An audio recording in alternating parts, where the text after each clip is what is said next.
श्री सद्गुरुदेव भगवान की जय। कर्म की गति संतों ने अति गहन बताई। अति गहन का मतलब बुद्धि से परे, मन से परे, इंद्रियों से परे, वाणी से परे, तब ना अति गहन।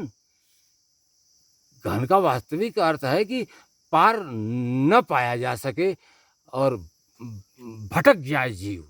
तब जीव कहता है कि हे प्रभु तेरी माया परंपार है, बचाओ बचाओ बचाओ। अति गहन। कहत कठिन समझत कठिन साधत कठिन विवेक। एक कहने में भी साधना नहीं आती, लिखने पढ़ने में भी नहीं आती। यह एक जागृति है। उस जागृति के तदोपरांत ही आदमी कर्म करने लायक बनता है। अब छोटे बच्चे से क्या अपेक्षा रखो कि वह MA BA की डिग्री आपको कल ला के दे देगा? कि कैसे, क्यों अपेक्षा रखते हो? आप अपेक्षा रखते हो तो आप मूर्ख हो। फिर उस बच्चे से ऐसी कामना मत करो।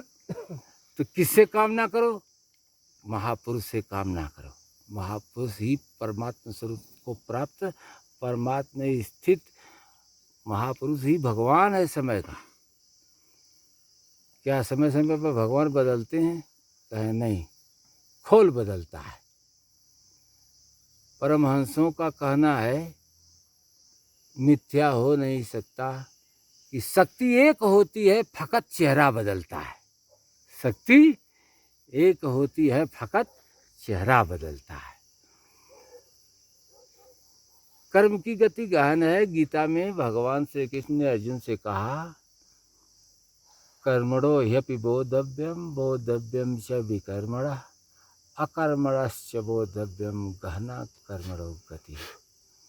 हे अर्जुन, कर्म की गति अति गहन है, यह कहने में नहीं आती। यह वाणी से बोध हो ही नहीं सकता। अर्थात हम रात दिन बोलते बोलते मर जाएं, आप सुनते सुनते मर जाओ, लेकिन आत्म जागृति होने वाली नहीं है। और जब कहने सुनने में आता नहीं, समझने समझाने में आता नहीं, तो हम लोगों का फिर कैसे पार पाया जाए?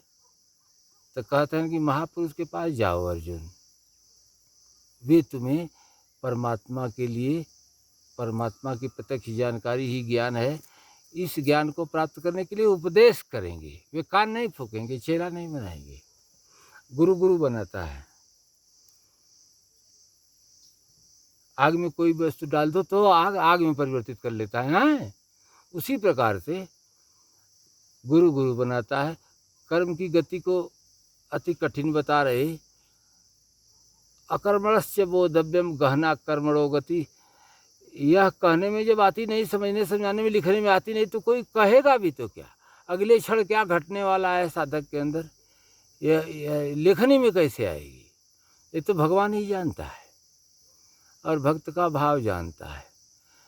कर्म भगवान बताया कि नियत कुरु कर्म त्वम। हे अर्जुन, तू मेरे द्वारा निर्धारित किए हुए कर्म को कर। निर्धारित कर्म माने बताए आराधना और चिंतन। तू मेरा आराधना कर, तू मेरा चिंतन कर। तो कहाँ है कृष्ण कि उनका चिंतन करें? कोई देखा तो है नहीं कृष्ण को, इस समय वाले तो नहीं देखे। तो इसके लिए बता रहे हैं कि तत्वदर्शी महापुरुष ही योगीराज होता है। वह जनक होता है। जनक योग को कहते, योग के जन्मदाता को जनक कहते।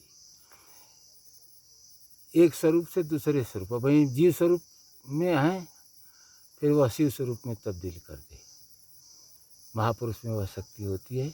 इसलिए महापुरुष के पास जब हम जाते हैं तो हमारा जीव भाव धीरे धीरे कर्म करके, आराधना चिंतन करके तिरोहित हो जाता है और हम परमात्मा भाव को धीरे धीरे क्रमशः प्राप्त कर लेते हैं।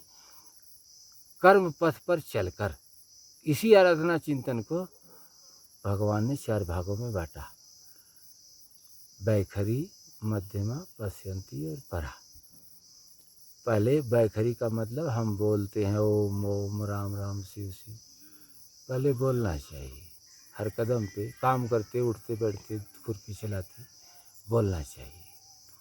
तो धीरे धीरे यह रमा होती जाएगी अभ्यासेन तु कौन्तेय वैराग्येण च गृह्यते। अभ्यास के द्वारा ही तुम वैराग्य को प्राप्त कर सकते हो। तो हम ओम का जाप करते हैं कुछ दिन, उसके बाद फिर मध्यमा, फिर कंठ और ओठ का सहारा लेते हैं, धीरे धीरे बोलते हैं, हम ही कहते हम ही सुनते। फिर पश्यंती, ये सांस को देखने की क्षमता साधक प्राप्त कर लेता है। सांस गई तो ओम, आई तो ओम, यह सांस स्वयं कह रही है, केवल मन को दृष्टा बना के देखा जाता है। तो फिर आगे स्थिति परावाणी की आती है, जो भगवान से जुड़ जाती है। वह वाणी, वह हमारा जो भाव है वह परमात्मा से जुड़ जाता है। उसके बाद परमात्मा ही मालिक है, कण कण में है। ये कहने में नहीं आती, यह क्रियात्मक है। यह चल कर भी कोई जान सकता है।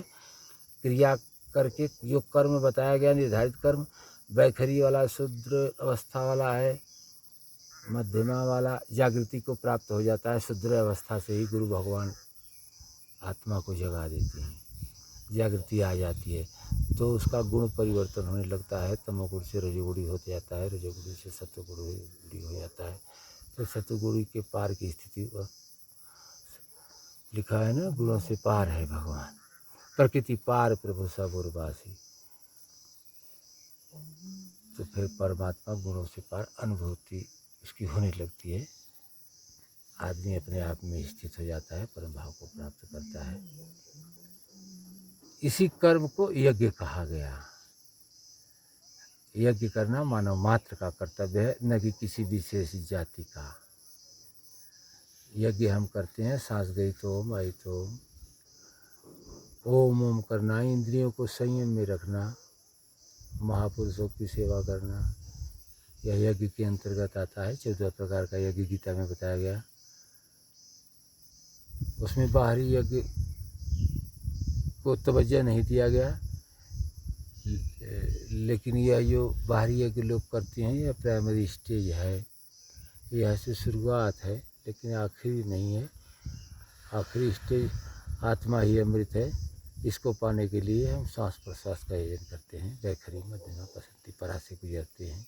क्रिया करके ही हम आत्मभाव को प्राप्त कर सकते हैं। यही मूल है आत्मा शरीर के अंदर।